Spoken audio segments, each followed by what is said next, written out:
A grande richiesta, oggi parliamo di nuovo di connettivi. Ciao a tutti e benvenuti in un nuovo video. Già in passato ho fatto un video un po' generale sui connettivi e molti di voi mi hanno scritto nei commenti che volevano dei video più specifici proprio su questo argomento. Allora ho deciso di parlare oggi dei connettivi di conseguenza, cioè tutte quelle parole o espressioni o strutture in generale che possiamo usare in italiano per esprimere una conseguenza. Ricorda che in italiano i connettivi sono semplicemente delle parole o espressioni che servono per collegare due frasi, ma non solo collegano due frasi, danno anche una particolare sfumatura. Oggi quindi vedremo i connettivi che danno la sfumatura di conseguenza. Vi faccio subito un esempio per capire meglio. Stiamo lavorando così tanto che non possiamo passare un fine settimana in campagna. Stiamo lavorando così tanto che non possiamo passare un fine settimana in campagna. Come vedi, in questa frase io sto esprimendo la conseguenza del lavorare così tanto, cioè non poter passare un fine settimana in campagna. Quindi in questo caso sto usando la struttura così tanto che. In realtà però se ci pensi possiamo anche ridire la frase di prima così: non possiamo passare un fine settimana in campagna perché stiamo lavorando tanto. In questo caso uso perché. Qui abbiamo una leggera differenza. Infatti io con perché sto cercando di stabilire nella frase un rapporto causa-effetto.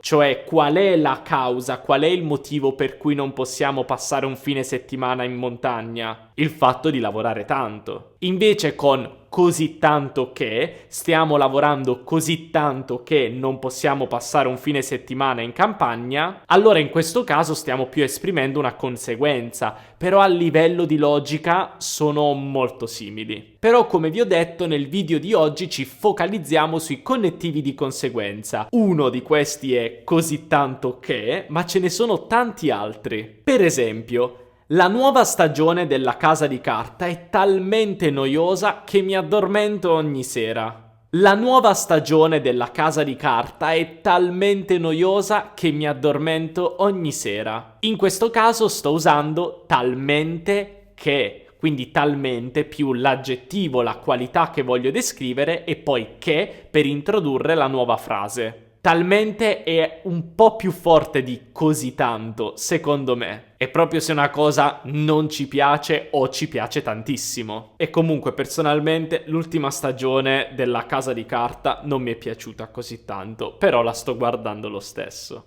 Mi sono svegliato così stanco stamattina che sono rimasto a letto per altre 2 ore. Mi sono svegliato così stanco stamattina che sono rimasto a letto per altre 2 ore. In questo caso uso un connettivo molto semplice, così e che. Diciamo che così che è il meno forte, poi abbiamo così tanto che è medio e poi talmente che è proprio forte. Ora vediamo un'altra struttura che mi piace tantissimo. Non mi aspettavo una tua visita, tant'è vero che stavo per uscire. Non mi aspettavo una tua visita, tant'è vero che stavo per uscire. Io amo questa struttura, tanto è vero che, tant'è vero che. In realtà questa espressione non ha nulla a che vedere con la verità, cos'è vero, cos'è falso, no. È semplicemente un altro modo per esprimere una conseguenza. Però vediamo 2 cose su questa frase. La prima è che tanto è vero che si mette solo nella seconda parte della frase, nella seconda frase. Infatti non abbiamo nessun elemento di questa struttura nella prima parte. E poi non esprime una semplice conseguenza, ma più che altro esprime l'idea di avvalorare qualcosa che abbiamo detto in precedenza, confermare ulteriormente qualcosa che abbiamo detto in precedenza. Io non mi aspettavo una tua visita, per niente, e quindi io per confermare ulteriormente il fatto che non mi aspettavo una tua visita, stavo per uscire e dico tant'è vero che stavo per uscire. È chiaro, avete capito come funziona questa struttura? Vediamo un'altra frase. Mio fratello stava male al punto che ha deciso di non partire. Mio fratello stava male al punto che ha deciso di non partire.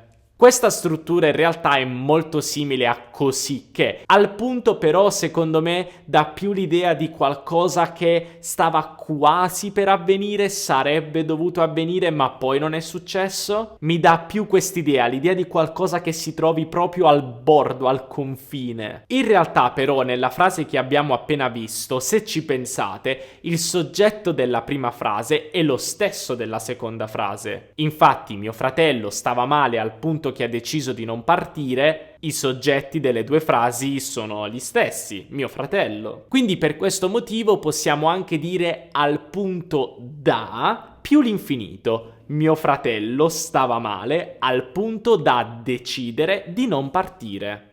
Mio fratello stava male al punto da decidere di non partire.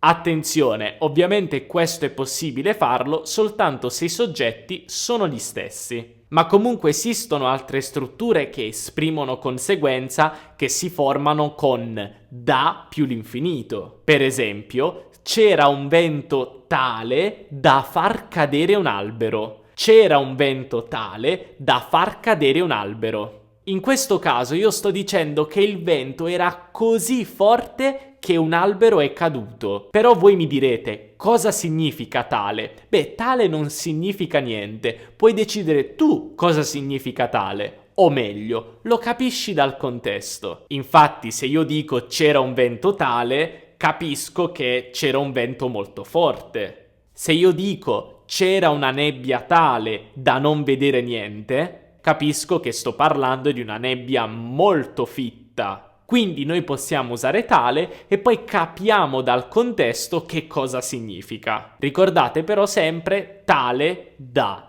più l'infinito. Un altro connettivo di conseguenza che può essere usato anche con da più l'infinito è tanto da. Per esempio, Olga è tanto socievole da fare amicizia subito. Olga è tanto socievole da fare amicizia subito. Qui praticamente il significato è lo stesso di così che. Olga è così socievole che fa amicizia subito. In realtà l'uso di che più un verbo oppure l'uso di da più un verbo all'infinito è abbastanza simile. E questo si può fare un po' con tutti i connettivi di conseguenza, ma si può fare in generale in italiano quando abbiamo lo stesso soggetto tra le frasi. Ovviamente ci sono delle eccezioni, però nel video di oggi vi ho voluto portare delle frasi pratiche e soprattutto quei connettivi di conseguenza che secondo me sono più usati nella lingua italiana. Allora, se questo video ti è piaciuto, non dimenticare di supportare il mio canale lasciando un bel mi piace, questo mi aiuterà tantissimo, e anche non dimenticare di iscriverti al canale per non perdere tutti i video futuri. E anche se vuoi rimanere aggiornato su tutte le novità, non dimenticare di seguirmi su Instagram Teacher Stefano, dove posto sempre nuovi contenuti in italiano. Allora noi ci vediamo nella prossima lezione. Un abbraccio dall'Italia, ciao!